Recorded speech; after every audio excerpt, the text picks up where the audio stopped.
Although I have been pleased by the poisonously playful pavement-esque post-punkiness of Pile albums prior, oh shit, that was good. There's never actually been as much of a signature characteristic to the music that I can define them by. This is actually totally fine, it just means I don't always go into the releases knowing what to expect, except maybe the anxious, edge-triggered songwriting that feels like it's a foot slip away from nut cracking itself on the balcony edge. In other words, Pile's music has this tendency to spend a lot of time building up nervous energy, and instead of unleashing it in one cathartic scream, they just take a deep breath and exhale it out over the course of a minute or two like a gas tank slowly running out. Green and Grey shows the noise rock squad at their best, mastering the art of slow, brooding expulsion without losing sight of that bubbling tension. And good, because you all know what happens if you leave the pot of water boiling too long. They also master the art of making music that sounds genuinely, truly lonely. There's a stark somberness that gives this a lot more depth as a listen, as most instrumentals feature simply only the guitar melodies and the strums that you need to hear. Nothing that distracts or overbears the cresting moments of a song. Rick McGuire sings with this deadpan fatigue in his voice even when he's on the verge of yelling. It sounds so close to defeat that even on the opening track Firewood, with its belting refrain in 3/4 time and a final minute of fierce soloing, you still get the impression that this album is a poignant self-reflection instead of a progressive journey elsewhere. And it is, given that McGuire's first lyric on the record is that he's no longer burdened by youth, prompted by seeing his grey hairs on the floor. We reckon with time and aging like a monster that cannot be stopped, perhaps why this album, even musically, sounds more assertive in its anxious moments instead of actively pushing against them. It's Lord of Calendars where the prospect of cheating death in time is thought to be a big farce, and following this, as well as some snazzy metaphors about the solar system, McGuire says, "I'll trade you my time for a reason and a worthwhile ride,"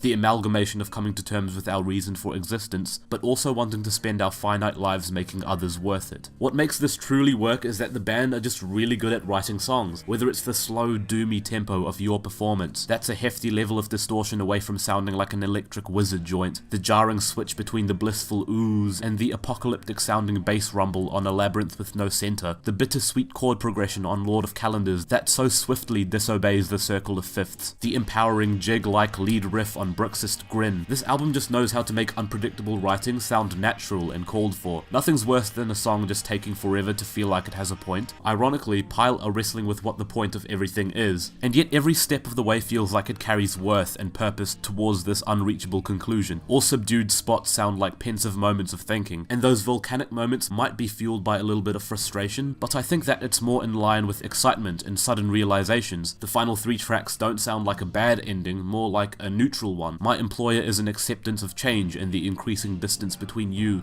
and people you used to be friends with, implying that the only person now who knows him well enough to hurt him is himself, now returning to work in order to fill the gap and avoid being distracted by loneliness. Another ugly portrait that I will use as an argument and a joke that I'll use as proof might be one of the most resonant lyrics of the year for me. The album only closes off with a track that affirms independence and learning to be content with yourself, still with an air of regret but ready to accept that the only person who knows you best is you, and to you, only you are permanent. 8 out of 10.